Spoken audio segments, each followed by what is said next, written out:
We've all been hit with the question, what would you do if you had one day left to live, or a year left to live, or some variation of that question at some point in our lives? But what would you do if you were guaranteed 100 years on Earth?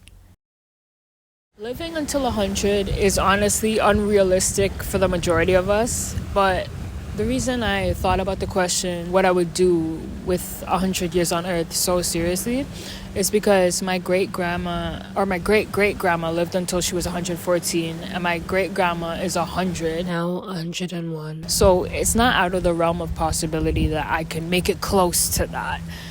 All she really does all day, though, is like watch TV and reminisce on her past. And I figured all old people, for the most part, kind of live that reality. Because at some point, you're very limited with the things that your body will allow you to. And even if I only live until I'm 80, I want to be able to look back and be proud of the way that I lived my life and be proud of all my accomplishments and all the moments I created. Like if you're in your early 20s like me, you're gonna retire in about 43-ish years, and that's not a long time. It seems like a long time, but it's not a long time. Like look how fast we made it to 20. Look how fast high school went by. Like, you don't realize how fast things go by until it's over. If you have 43 years left in your career, you spent half of that trying to work your way up the corporate ladder, or you just have spent those 43 years in the same position. And that doesn't apply to everyone, because there's people who jump into a different line of work every 5 to 10 years. Regardless, time flies by. Your work is important, your career is important, but I prioritize my happiness first. Working doesn't make me happy, but it gives me the opportunity to do the things that I want to do. And when I say prioritize my happiness, I don't take that literally.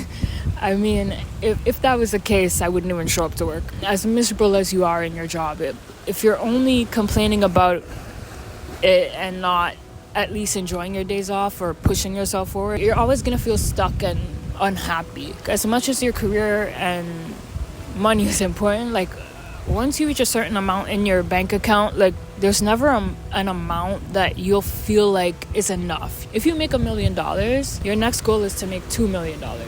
And that's a life of constantly chasing money. And don't get me wrong, I like money. Money puts a smile on my face. I'm not going to pretend that it doesn't.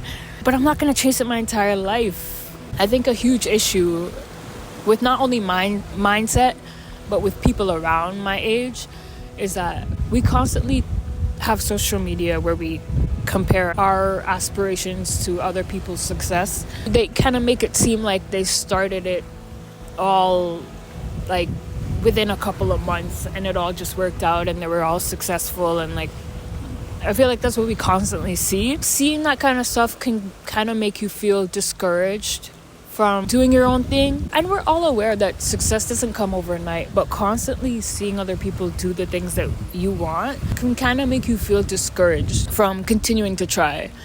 But you gotta focus on what you're doing. You could pull motivation by glancing at people's work, but if you're in a race and you keep looking at your left to see if someone's gonna pass you, they're gonna pass you. You cannot look what anyone else is doing. You gotta focus on the finish line. You looking to your left or looking to your right, you're slowing yourself down. Like, they're still running the same speed. Figure out who won the race after you pass the line. You have to focus on you. Do what you want. Don't worry about anyone else. Do what makes you happy. After my great-grandma turned 100, this felt like a wake-up call.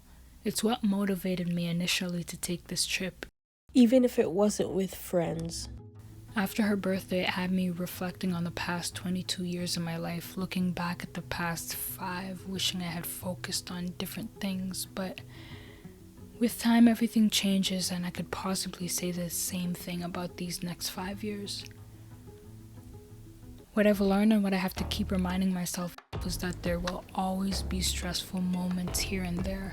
But when you prioritize the things that make you happy and accomplish what you want, these stressful moments genuinely don't seem as tense and they pass a lot quicker. I waited so long to take this trip because I kept hoping I'd find someone to go with.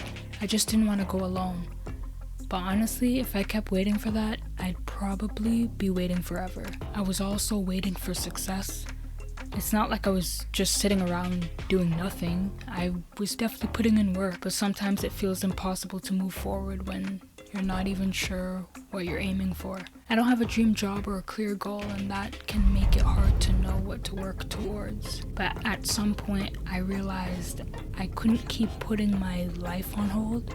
Success will come, whether that's 6 years from now or 20. And what I've learned is that when you just indulge in the things that you love and invest in your own interests, maybe you will find success along the way.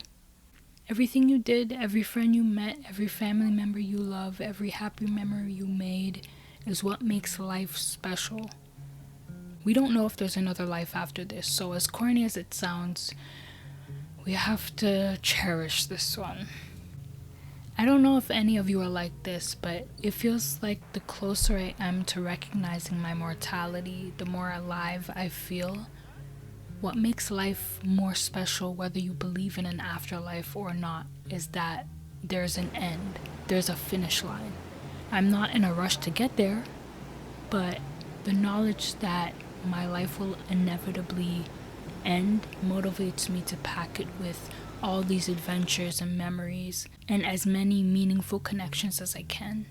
I know everyone's different, but I believe for a lot of people, including myself, having a deadline makes you more urgent to accomplish things. So having this imaginary timeline of 78 years left to create all these memories and do all these things keep me focused on accomplishing that. And 78 years might seem like too big of a gap to create urgency, but with distractions like work and the natural stress of being a human being, all that time goes by so quickly. The point I'm trying to make is life is short and time flies by faster than you think. You can't keep waiting for the perfect moment or the right circumstance to do something, because ultimately it's not about the time you're given, but the life you choose to build within it. And I know this is something you've probably heard before, but maybe hearing it from a different angle with a timeline in mind will make it hit differently. And if the thing that's stopping you from doing it is the fear of the unknown, just do it, because that feeling is not going to go away.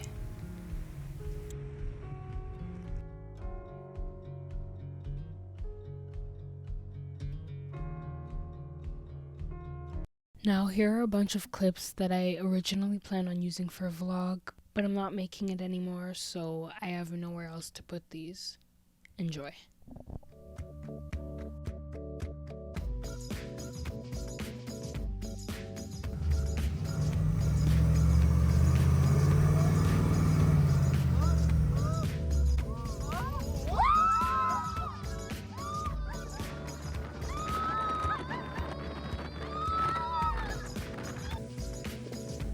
Muy bien, Natasha. Keep going.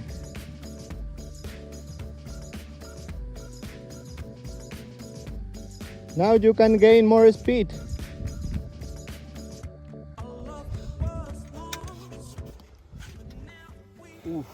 No molester? What? I mean, I would hope there's no fucking molesters. What? No. What does that mean? Hold on. No molester. Por favor. No molester. Please do not disturb. That's what that means. Okay. I'm sure they pronounce it a different way. Someone just offered me magic mushrooms. I've never had such easy access to them. I didn't take it though. He also offered me Coke, so that was nice. My first room was okay. Like, it was pretty good. And it was way bigger than this one. But I love this room so much. Really, really nice.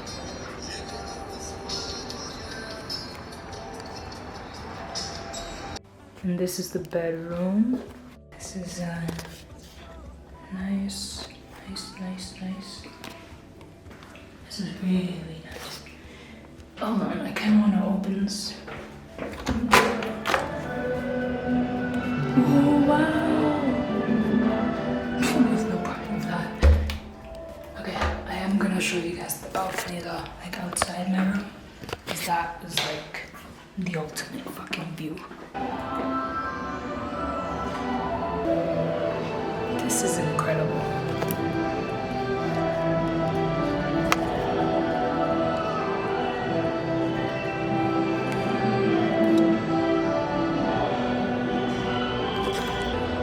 This is insane.